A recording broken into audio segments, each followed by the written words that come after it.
penyakit seperti luka yang tidak mematikan itu sebaiknya didahulukan. Jadi hewannya itu tidak kesakitan.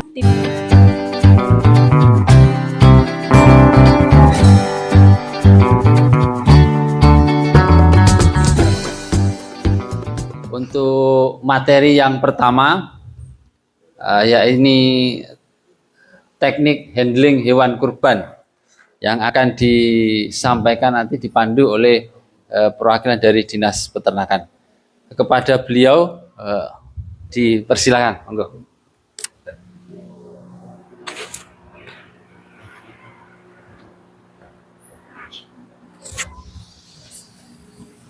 Assalamualaikum warahmatullahi wabarakatuh.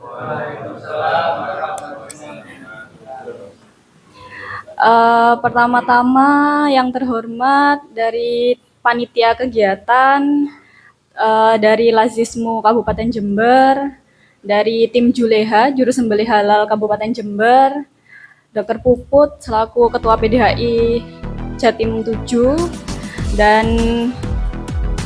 bapak-bapak semua yang ada di sini.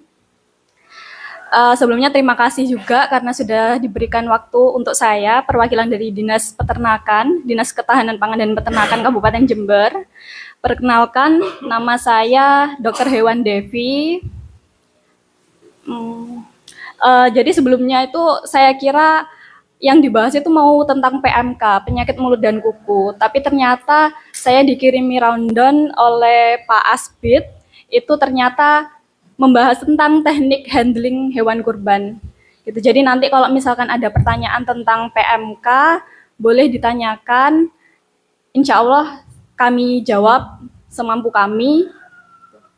Langsung saja tentang teknik handling hewan kurban.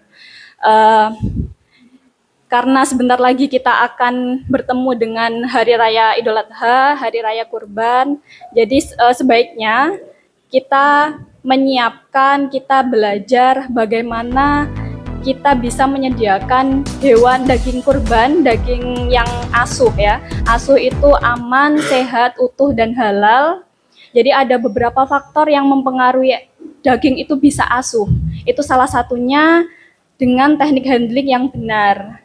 Gitu. Jadi di sini saya akan menjelaskan tentang teknik handlingnya. Di sini saya tidak bermaksud untuk menggurui bapak-bapak semuanya. Kita belajar bersama. Ya, kita belajar bersama. Saya juga belajar dari pengalaman. Kalau di lapangan mungkin saya juga kurang prakteknya. Tapi insya Allah secara teori saya sampaikan sekarang. Oke, lanjut. Oke. Ya, nggak kelihatan ya Pak ya. Ini bisa. Oke. Nah, ya. Gini, jadi untuk mendapatkan daging yang asuh itu kita harus memperhatikan kesejahteraan hewannya. Kita dihimbau kan untuk berkurban itu dengan cara yang ihsan, cara yang baik. Jadi sebisa mungkin kita tidak mencederai hewannya dan kita tetap menjaga keselamatan kita. Nah, jadi ada 5 prinsip itu untuk mendapatkan kesejahteraan hewan. Yang pertama itu hewannya harus bebas dari rasa haus dan rasa lapar. Jadi kalau hewan mau disembelih itu baiknya dipuasakan dulu. Jadi ketika disembelih itu perutnya dalam keadaan kosong. Tujuannya untuk menghindari kontaminasi dari isi perut bisa ke daging. Gitu. Jadi baiknya perutnya dalam keadaan kosong, makanya dipuasakan dulu. Puasanya berapa lama? Itu 12 jam sebelum penyembelihan. 8 sampai 12 jam sebelum penyembelihan. Gitu. Jadi kalau misalkan hewannya itu datang di tempat penyembelihan sebelum 12 jam itu ya harus dikasih makan dulu. Jadi harus tetap dikasih makan, minumnya itu tetap boleh dikasihkan sampai disembelih. Jadi untuk minumnya itu enggak dibatasi, tetap boleh dikasihkan. Itu. Prinsip yang kedua itu bebas dari rasa tidak nyaman. gitu. Jadi sebisa mungkin ketika kita membawa hewan di perjalanan, ketika kita merobohkan hewannya, itu hewannya tidak kesakitan. Gimana caranya hewan tersebut nyaman? Gitu. Selanjutnya yang ketiga, prinsip bebas dari rasa sakit, luka, dan penyakit. Gitu.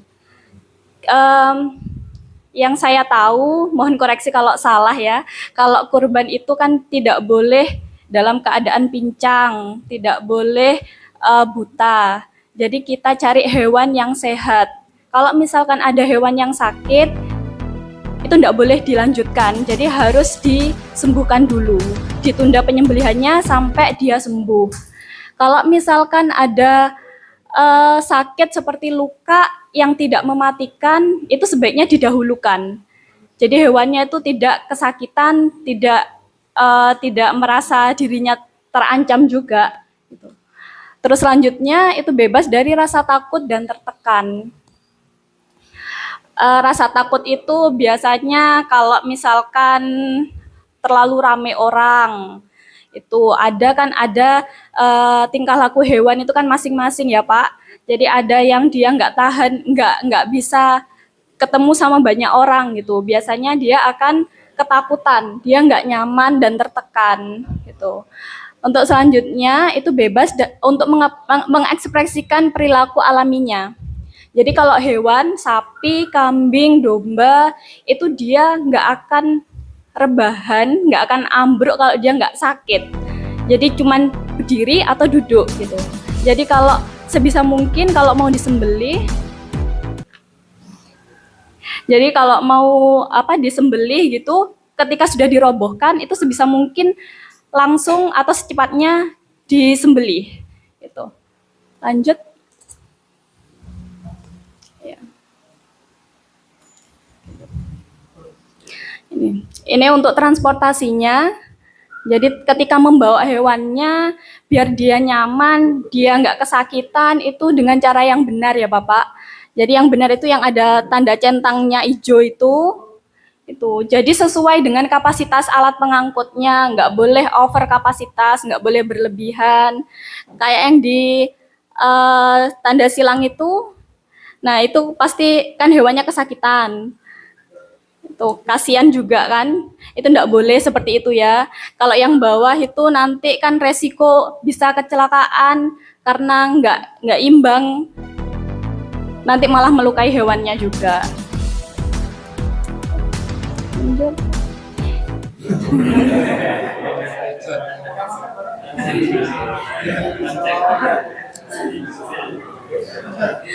Ini ya, ini termasuk yang nggak boleh juga. Jadi kalau misalkan truknya itu atau alat pengangkutnya itu terlalu tertutup. Jadi kalau udah tertutup, hewannya itu banyak, over kapasitas, itu pasti hewannya susah bernafas karena kekurangan oksigen. Nah, nanti malah resikonya belum sampai di tempat untuk disembelih sudah bisa mati duluan. Itu enggak boleh. Terus ditarik gitu juga enggak boleh. Kalau memang punyanya mobil biasa ya jangan dipaksa ditarik, harus cari alat pengangkut truk gitu ya. Tuh, terus yang terakhir, gambar terakhir, kan enggak mungkin sapinya juga dibonceng pakai sepeda motor, kan enggak mungkin. Gitu. Ya, selanjutnya ini loading dan unloading. Maksudnya itu ketika menaikkan kendaraan sama menurunkan dari kendaraannya. Jadi harus pakai landasan ya, pakai landasan gitu. Jadi ya bukan berarti ketika dikasih landasan gini kan sapinya, kambingnya bisa atau mau masuk sendiri, kan nggak mungkin, tetap kita harus paksa, tapi setidaknya mengurangi resiko untuk mencelakai si hewannya. Lanjut Mas. Gitu. Nah ini yang nggak boleh dilakukan, itu sapinya suruh lompat sendiri, itu kan nggak mungkin. Nggak ada landasannya, truknya terlalu tinggi, terus suruh lompat sendiri, itu bahaya, karena kalau jatuh nanti hewannya kan bisa cacat, nggak sah untuk dibuat korban. Gitu.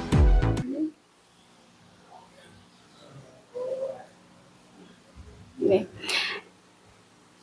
Ya, setelah dari perjalanan transportasi tiba di tempat penyembelihan, itu sebaiknya itu disediakan kandang penampungan. Nah, apa sih yang harus disiapkan, diperhatikan dalam kandang penampungan ini? Nah, itu beri makan.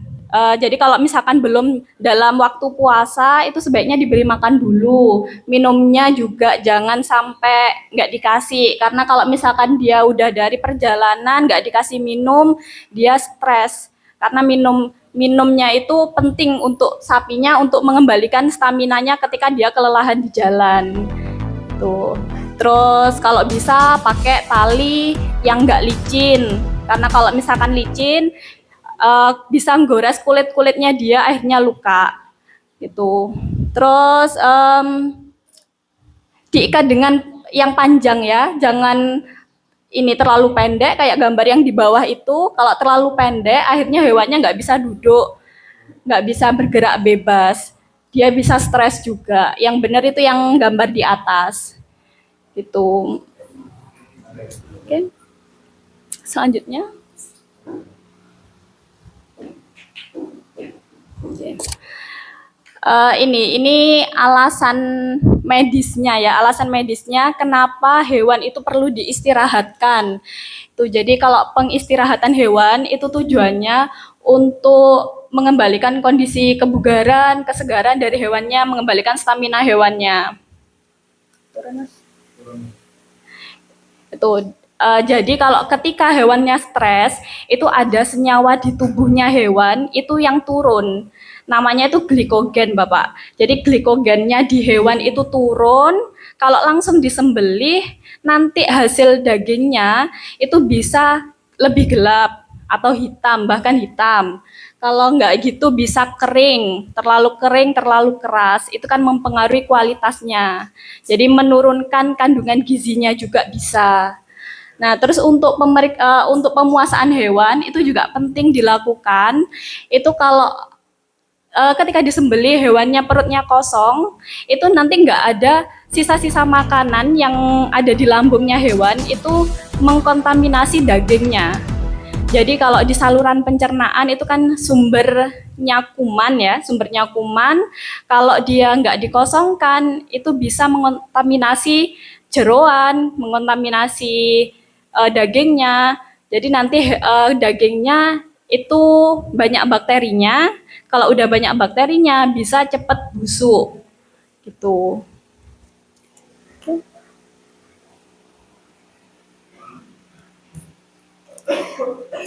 Lanjut, Mas.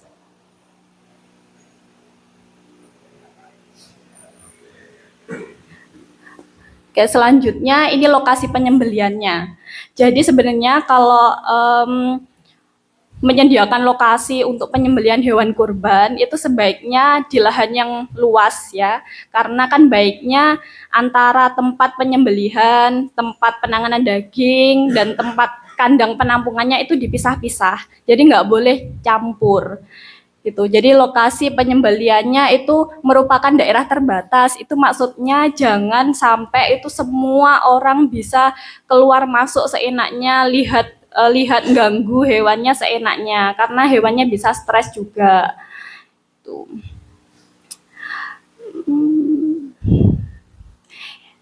Itu terus selanjutnya untuk itu poin nomor 5. Kalau bisa itu hewan hidupnya itu tidak boleh melihat ketika temannya disembelih. Karena hewan itu bisa dengan melihat dia bisa ikut stres juga. Dia lihat pisau terus temannya dirobohkan, temannya disembelih, itu bisa ikut stres juga. Kasihan nanti. Gitu. Oke. Selanjutnya. Ini idealnya seperti ini, Bapak. Ini baiknya seperti ini. Jadi dipisahkan, terus orangnya terbatas, nggak semuanya ikut, itu terbatas. Itu terus dibuat itu lubang untuk penampungan darahnya. Lanjut.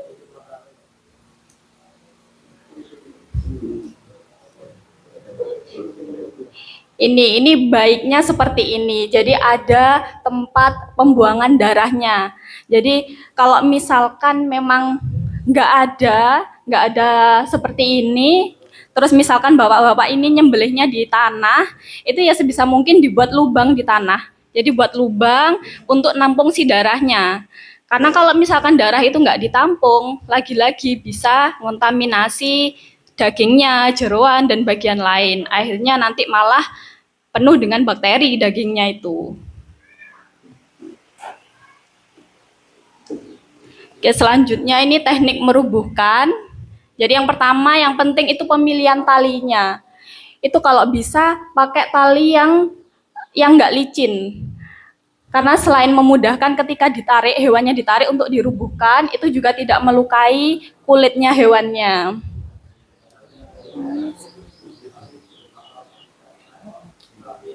Oke. Untuk merubuhkannya itu kalau bisa ya petugasnya itu nggak boleh stres atau takut. Kalau bisa yang pengalaman, karena kalau dia stres, dia takut, si sapinya itu bisa tahu.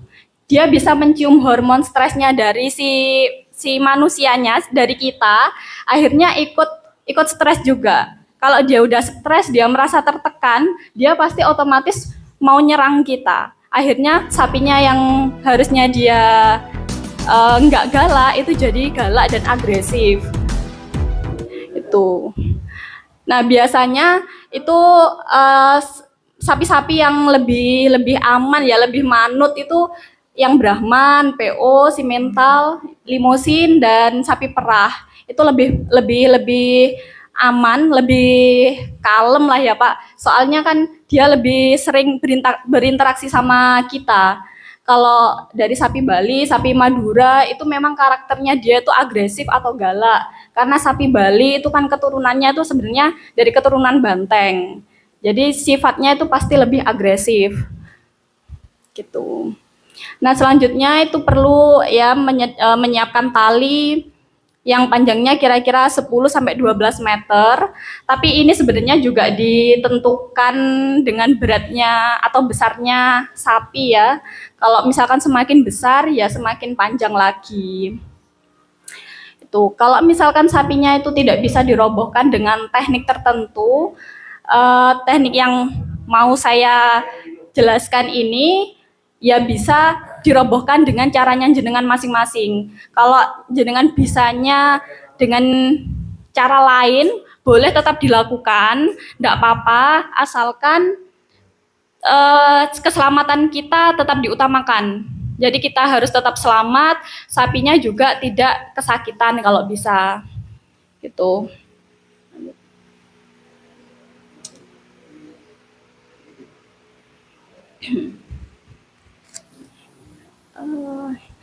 Nih, untuk selanjutnya itu sebelum dirobohkan Bapak, sebelum dirobohkan itu kalau bisa sudah ditentukan arahnya.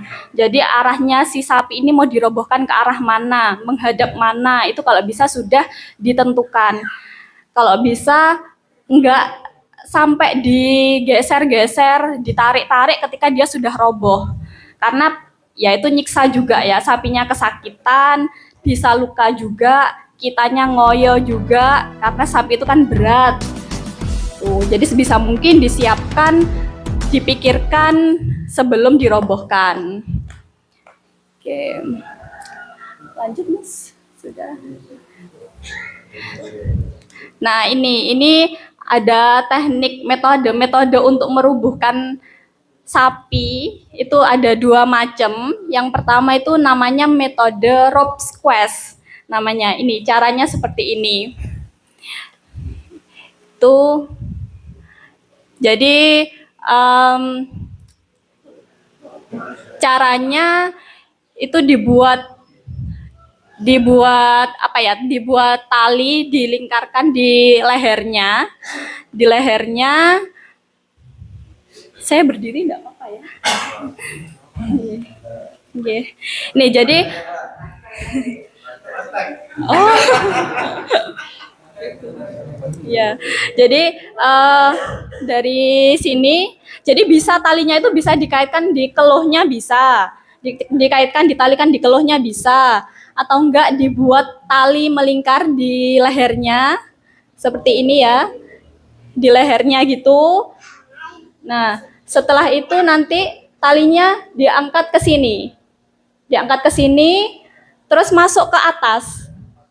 Ya, masuk ke atas. Gitu, jadi menyilang. Nanti talinya kan dapat dari bawah. Talinya dapat dari bawah, terus dimasukkan, dikaitkan ke tali yang tadi. Gitu, dikaitkan ke sini. Gitu. Terus diulangi lagi untuk yang kedua. Jadi disilangkan lagi ke atas, turun ke bawah, nanti dari bawah dikaitkan lagi. Nah, terus bisa ditarik. Gitu. Kalau nariknya ini biasanya nggak cukup 1 orang. Tergantung kekuatannya sapi juga. Biasanya ada yang 3-4 orang juga. Tergantung besarnya juga. Gitu. Oh iya, ketika sudah rubuh gitu Pak, itu kalau bisa kakinya semuanya itu diikat juga. Jadi kakinya diikat juga, terus keluhnya di kepalanya itu juga dipegangi. Soalnya kan sapi itu kalau mau berdiri itu kan dari kepalanya dulu. Jadi kalau dari keluhnya sudah dikendalikan, kakinya sudah dikendalikan, ditali juga, itu insya Allah aman. Gitu.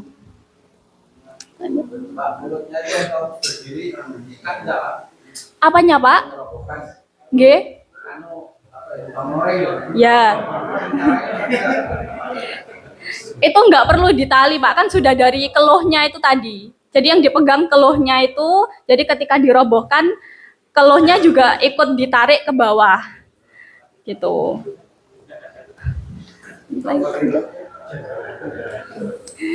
Nih, ini untuk metode yang kedua, namanya metode Burle. Ini lebih banyak digunakan, lebih umum kalau di masyarakat pakai teknik ini. Gini.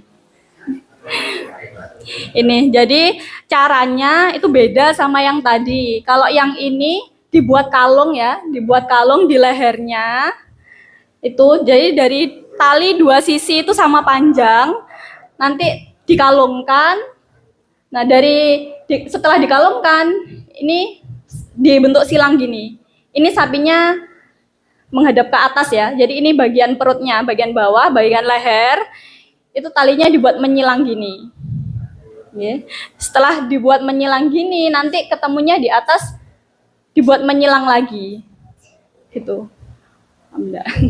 Jadi dari sini ya.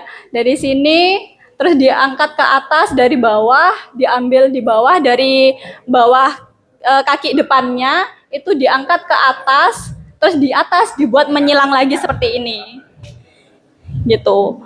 Nah, setelah menyilang di atas, nanti dua-duanya masuk di kaki belakang. Seperti ini, Pak. Ini. Jadi kalau yang metode ini itu lebih gampang karena nariknya itu pakai dua tali. Kalau yang tadi kan pakai 1 tali aja. Kalau ini pakai 2 tali. Gitu. Ditariknya ke belakang, gitu. Kalau misalkan mau dirubuhkannya ke arah mana? Kalau misalkan ke arah ya kiri atau kanan gitu, nanti yang ditarik itu yang ditarik itu tenaganya lebih besar salah satu sisi. Gitu. Jadi arahnya itu bisa sesuai dengan keinginan kita.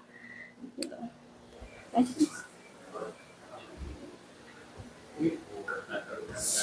Ini adalah teknik yang dilarang. Sebenarnya menarik buntut sapi itu sebaiknya tidak dilakukan ya, karena kesakitan. Tapi di masyarakat kita banyak yang menggunakan cara ini. Jadi kalau bisa dihindari, ya mohon dihindari. Karena pasti sakit kalau ditarik, apalagi nariknya juga maksa dengan kekuatan kita yang penuh, kasihan juga. Terus, belum Mas? Ya, terus ini yang gambar kedua. Itu biar rubuh dengan cara kita melukai kakinya sapinya. Jadi dilukai dulu, itu namanya diputus tendonnya. Jadi seperti bagian syarafnya itu diputus dulu, akhirnya kan luka, kesakitan. Kalau syarafnya rusak, dia pasti nggak bisa berdiri. Otomatis sapinya ambruk. Ini nggak boleh. Ini melukai, kasihan hewannya.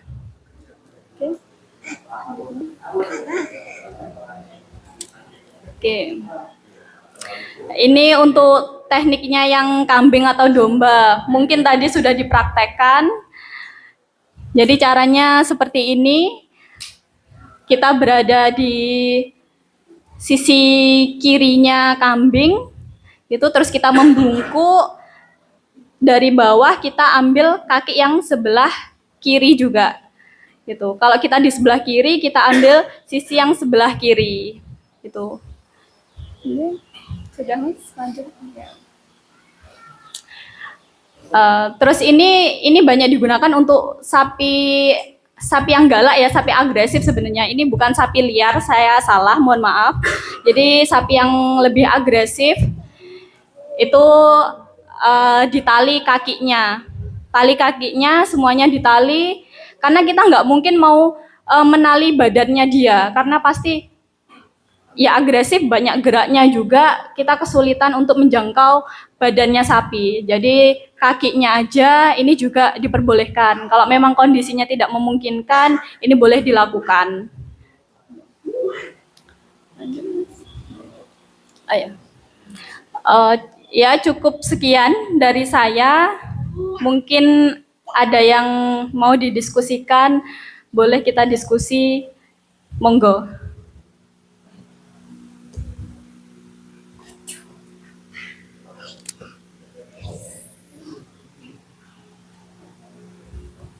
Tidak ada, Pak? Sudah paham ya? Atau saya nggak jelas ini menyampaikannya? Bersilakan Bapak Ibu. Bapak, mungkin ada yang perlu ditanyakan, diskusi apa? Mbak, setelah tadi makan apa ya?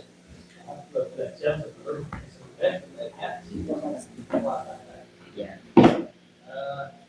Tapi tinjaunya dari sisi medisnya. Tapi kalau dari sisi psikis sapinya gimana? Kira-kira kalau pagi tambah kamuan atau tambah menurut?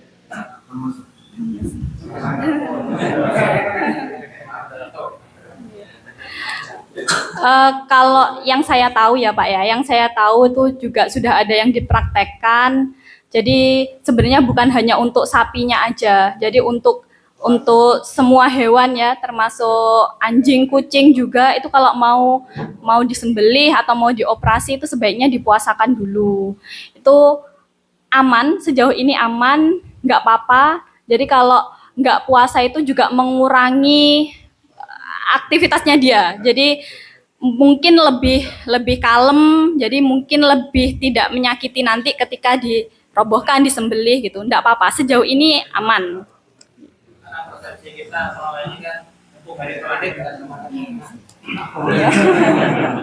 Iya, iya. Kalau mau dikasih makan yang enak yaitu sebelum 12 jam itu, sebelum atau setelah ya, sebelum 12 jam itu ketika nggak puasa itu monggo mau dikasih apa aja makanan sapi ya, tapi apa aja monggo, nggak apa-apa.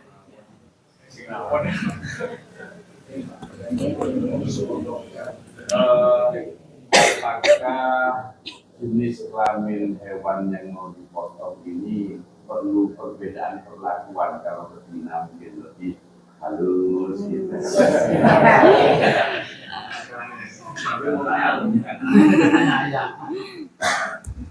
Nggak ada Pak, nggak ada perbedaan. Jadi ini berlaku untuk cowok maupun cewek, jantan, betina sama aja. Ya. Terima kasih waktunya. Saya ingin bertanya karena dari tadi itu yang ditekankan adalah bagaimana kita bersikap kasih sayang kepada hewan yang akan kita sembelih. Ya. Nah, kemudian mungkin ketika praktek kita sudah melaksanakan apa yang menjadi pemaparan tadi. Cuma takutnya ternyata hewan tersebut masih saja kesakitan. Kira-kira apa indikasi yang ditimbulkan dari si hewan nanti ketika dia itu betul-betul tenang, tidak kesakitan, apa ciri-cirinya bagaimana? Kalau ternyata toh dia masih tetap merasakan sakit, tetap merasa tersiksa, apa ciri-cirinya? Terima kasih. Saya ambil contoh ketika penyembelihan, tapi nanti penyembelihannya dijelaskan sama dokter hewan Upakarti, jadi lebih jelasnya nanti. Jadi kalau ketika disembelih itu hewan yang stres itu Pak, itu biasanya dia pengeluaran darahnya itu nggak maksimal. Gitu. Pengeluaran darahnya itu nggak maksimal.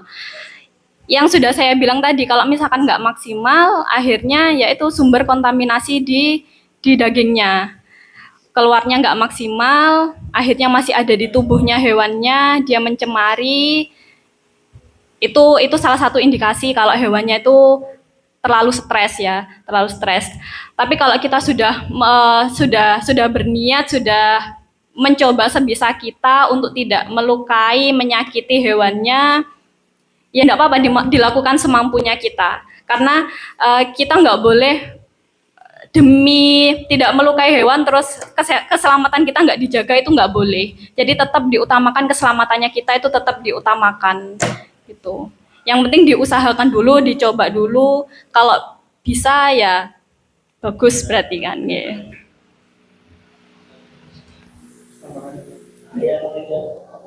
Terima kasih. Ini kadang-kadang kita kan ketika misalkan mau beli sapi gitu ya, itu kan datang ke kita ke tempat lokasi sapi itu kadang-kadang ada yang mepet datang malam, atau mungkin juga ada yang datang lebih awal, mungkin hari ini sebelumnya. Jadi kalau memungkinkan ada batasan waktu kira-kira sampai berapa lama sih si hewan itu dibiarkan istirahat sehingga siap untuk dieksekusi. Jadi kalau bisa itu ketika dia puasa itu sudah ada di lokasi penampungan. Jadi selama di jalan, apalagi kalau perjalanannya jauh, itu baiknya itu tetap tidak dipuasakan karena juga akan nambah stres. Jadi ketika dipuasakan itu sebaiknya sudah datang di lokasi penyembelihan. Jadi perkiraan 12 jam itu sebaiknya sudah di lokasi gitu Pak. Jadi kalau bisa disembelihnya ya dalam waktu itu, kurang lebih dalam waktu 12 jam itu. Waktu misalkan datang jam 12 malam, padahal jam 7 mau dieksekusi bisa. Iya, itu sudah bisa, enggak apa-apa. Asalkan ketika dia datang itu sudah nggak dikasih makan, tapi minumnya tetap dikasihkan ya.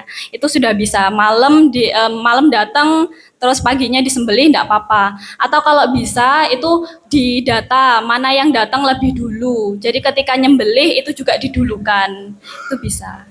Dalam kondisi stres ya, bisa. Jadi menghilangkan stres itu ada waktu biasanya. Kalau menghilangkan stres itu sebenarnya tergantung sapinya. Biasanya dalam 3 jam itu juga sudah bisa. Tapi ya amannya itu rata-rata malam didatangkan, baru pagi dieksekusi. Itu rata-rata baiknya seperti itu. Sekitar 8 sampai 12 jam.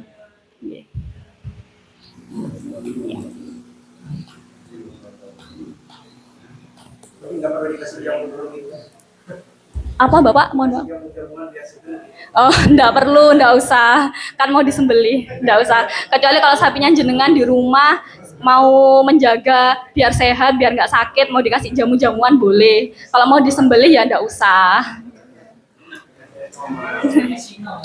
Itu berlaku sapi sama kambing. Iya, semua hewan ternak, Pak. Oke.